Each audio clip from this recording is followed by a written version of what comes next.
Have you ever sat in an IEP meeting listening to a string of letters like FAPE, LRE, or BIP and just felt your mind go completely blank? You're nodding along, but inside you're thinking, I have no idea what they're actually deciding for my child right now. If that sounds familiar, I want you to know two things. First, you're not alone. And second, we're going to fix that starting today. Special education has its own language. It's like a private club with a secret handshake, and if you don't know the code, it's easy to feel overwhelmed, confused, or even pushed to the side. I've worked with so many families who've told me, Donna, I've been going to these meetings for years, and I still just smile and nod because I'm too embarrassed to admit I don't know what these terms mean. Let's erase that feeling for good. You don't need a law degree to be a great advocate for your child. You just need someone to translate this ed speak into plain English. In this video, I'm not going to give you definitions. We're going to talk about why these terms matter to your child, and I'll give you the exact questions you can ask to make sure you're a true partner in the conversation. This is your Ed Speak Decoder. Let's get started. Before we jump into the acronyms, let's talk about why this is so critical. An IEP meeting is a team meeting, and you, the parent, the guardian, are the most important expert on that team. You know your child better than anyone in that room. But it's hard to feel like an expert when the conversation is flying by in a language you don't speak. It can make you hesitate to ask a question or feel unsure if you agree with a decision. It can feel like everyone else in the room is reading from a script and you don't have a copy. That's why I'm so passionate about this. When you understand the language, you can follow the conversation. When you can follow the conversation, you can ask clarifying questions. And when you can ask clarifying questions, you can advocate for your child calmly and confidently. This isn't about confrontation. This is about clarity. So let's decode the first and most important term you'll ever hear. Let's start with the big one, IEP. It stands for Individualized Education Program. But in our world, let's call the IEP what it really is, the master plan.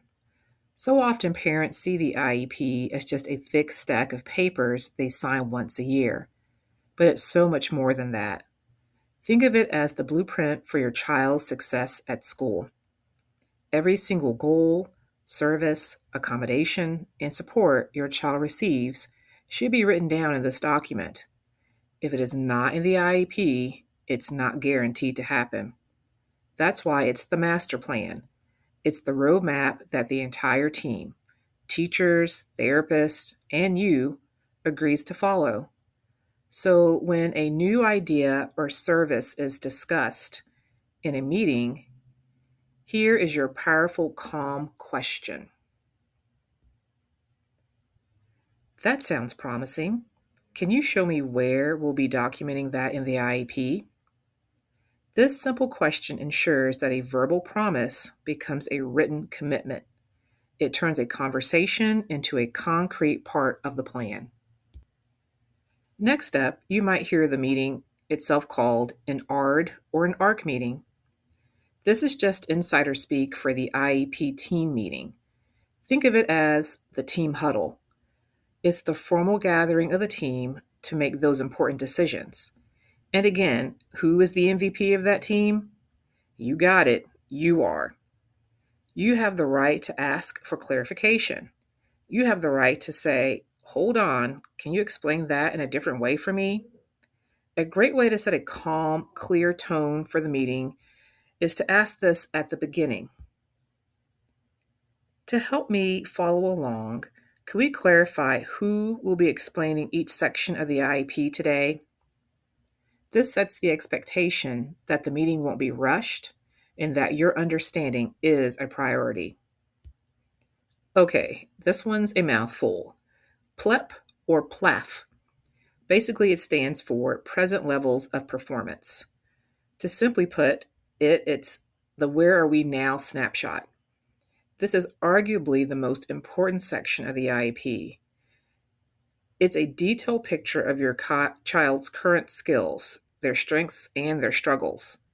This covers everything: their academics, communication, social skills, behavior, everything. Why does this matter so much? Because you can't write a good roadmap if you don't know your starting point. The goals in the IEP are built directly on this section. If this snapshot is blurry or incomplete, the goals will be weak. It needs to be based on facts, not just feelings. And that leads to your question. Thank you for sharing that. What data, observations, or specific examples are we using for this section? This question respectfully pushes the team to base the plan on evidence, not just opinion. By the way, this is one of the core principles I cover in my free 2-page guide on the top mistakes that parents make in meetings. I'll tell you how to get that at the end of this video. Next up is SAS, or SAS, which stands for Supplementary Aids and Services. This is one of my favorites because it's all about creative problem solving. I call these the support bridges. Think of anything that helps connect your child to their learning. That's a supplementary aid or service. These are the bridges that help your child get from "I can't do this" to "I can do this with help." This could be anything from preferential seating, a visual schedule, extra time on tests, or using a specific piece of technology. It's about giving them the tools they need to access the curriculum. The goal isn't to make things easy, it's to make them possible. Here's how you can steer the conversation towards solutions. Instead of focusing on what my child can't do, what support bridges can we build to help them access this lesson, this assignment, or this classroom setting? This reframes the entire conversation from problems to possibilities. Now for LRE, or least restrictive environment. This concept can feel complicated, but the heart of it is very simple. It's about finding the right spot with the right support. The law says that our kids should be educated alongside their non-disabled peers as much as appropriate for them. The goal is inclusion. We should always start by trying to make the general education classroom work for them. This means we don't just move a child to a more restrictive setting because it's easier.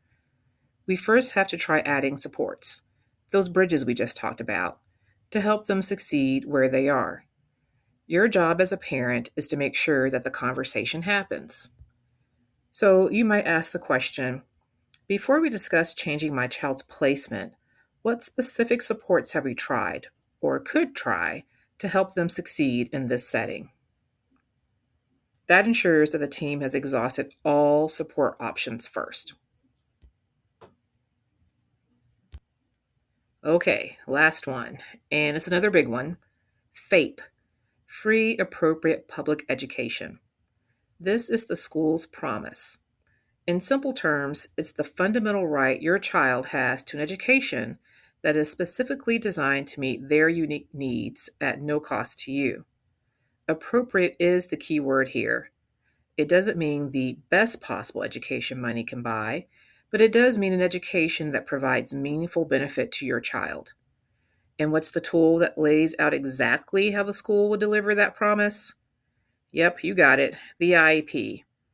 The entire IEP document is the physical proof of the school's plan to provide FAPE. So, to bring it back to the big picture, you can ask, looking at this IEP as a whole, can we walk through how this plan delivers on the promise of an appropriate education for my child? This is a high-level question that recenters the entire meeting on the ultimate purpose. We've covered a lot of ground, and if you're feeling like it's still a lot to remember, I want you to hear me on this. You do not have to be a walking dictionary of special ed law. You don't have to use these acronyms perfectly or at all. Your power doesn't come from sounding like an attorney. It comes from your deep love and knowledge of your child. True, calm advocacy often sounds like this. Can you help me understand that better? What does that look like in the classroom? How will we measure if that's working? Can we pause for a moment so I can write that down? Those are the questions that change outcomes. Your preparation and your curiosity are your superpowers. If this video has already helped you feel a little more clear, you might be wondering, okay, what is the single most important thing I should do before my next meeting? I've seen so many smart, caring parents get derailed by just a few common mistakes. So I took the most critical lessons from my years of experience and put them into a simple 2-page guide. It's called The Top 3 Mistakes That Can Derail an IEP Meeting and How to Avoid Them. It's completely free, and it will give you 3 actionable things that you can do today to walk into that room with more confidence. It's the perfect first step. You can download it right now using the link in the description below. When you do, you'll see how it connects to the full IEP meeting prep toolkit. But start with the free guide. It's my gift to you. And before your next meeting, hold on to this truth. You have a right to ask questions. You have a right to understand. You are an essential, powerful, and irreplaceable member of your child's team. Thank you so much for watching. I'm Donna, and I'm here to help you become the calm, confident advocate your child deserves.